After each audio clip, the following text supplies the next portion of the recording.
Yung linsa natin guys. Yan. Yan si Faith at si Kuya.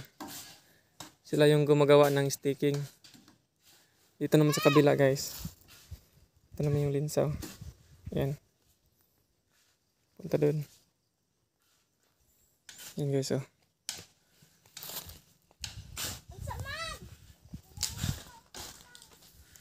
Ito na, punta doon. Tapos isa pa punta doon.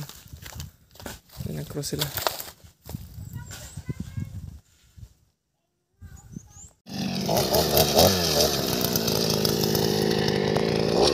Drive ano?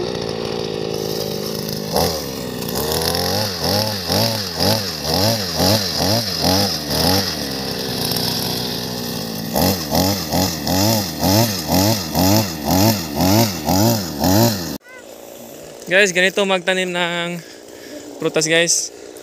So ayan, may butas na. Itong ginamit natin, yung earth auger, digger. Kapag hinay pa ha.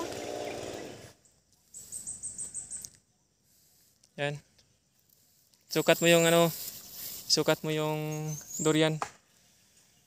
Yan. Lagyan ng anong abono yan, tol?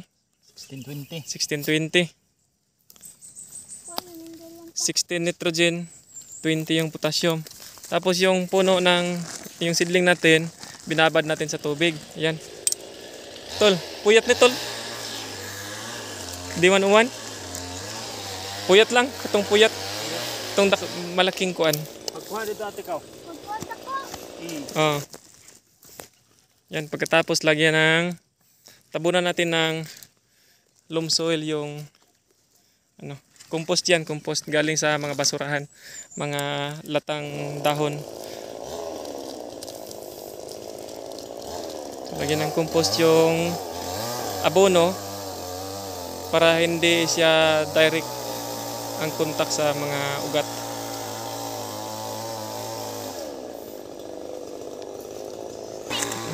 Tapos yung seedling, ibabad mo na yan sa tubig para siguradong may nadiligan na siya. Ibabad yan. Yan. Binabad ni Faith. Ito nga pala si Faith at saka si Vilsi. Pamangkin ko. Ito yung kuya ko.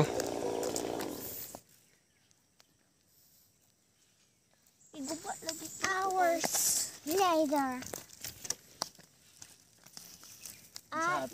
Ay wala. Yan. Isukat mo guys. Isukat nyo yung tama na ba yung lalim. Kulang pa yan. Tambak. Oh, kulang pa ng tambak.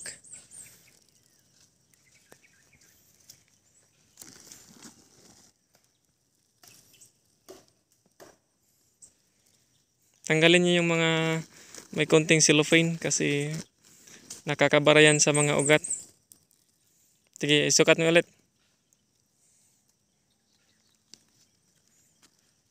Ayos na. Pwede na yan guys. Tapos ang pagtanggal ng ano, cellophane, ganito. Yan, hiwain niyo sa bottom, sa yung bottom.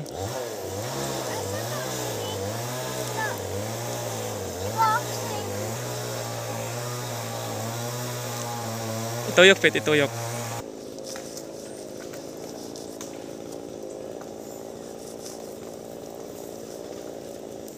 Okay, yan, tanggal na. Masamad mo ha. Undang. Okay. Tapos tanggalin yung cellophane. Yan, tinanggalan ni Kuya. Tapos si Vilsi naman, ilalagay yung cellophane sa stick. Lagyan mo yung stick, Vilsi. Yan.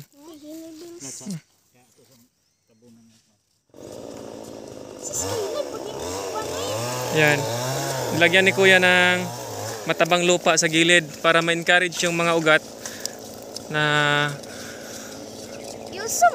pagilid yung ano, yung kanilang growth.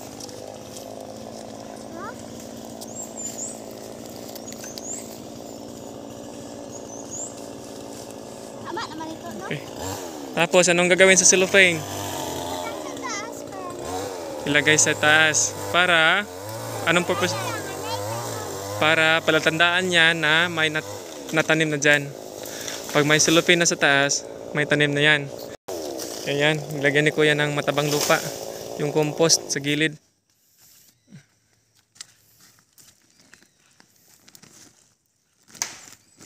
Tingin nga pula nga mama at. Wala ko feeling. Yan guys, idiin nyo guys. I-press. Feeling nga dito sila ni Adi. Ako din. Para hindi halo yung ilalim. Yan, ayos na guys. Tapos lagyan natin niya ng mulch para hindi madaling tumubo yung damo. Tapos ma-prevent niya yung evaporation ng water. Yan guys, lagyan ni Faith ng mulch.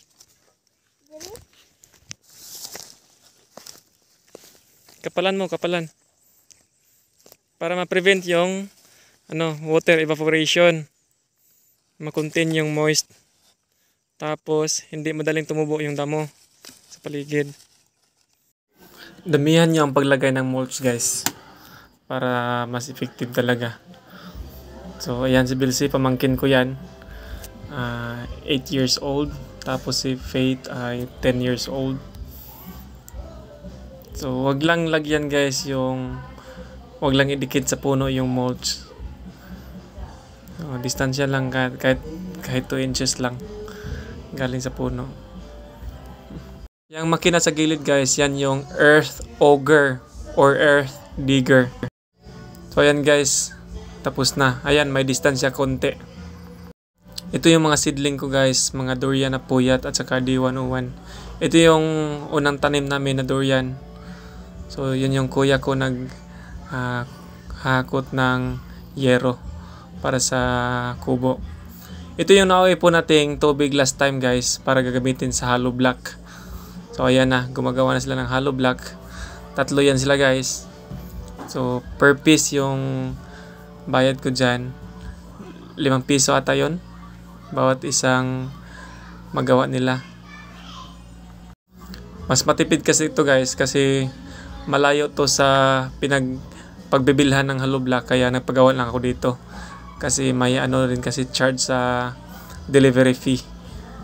Malaki din ang charge, so mas tipid pag magpagawa lang tayo dito. Matibay ang hollow block na to guys. Kasi 70 pieces lang yung isang sako ng simento. Tsaka may molasses din na nilagay nila.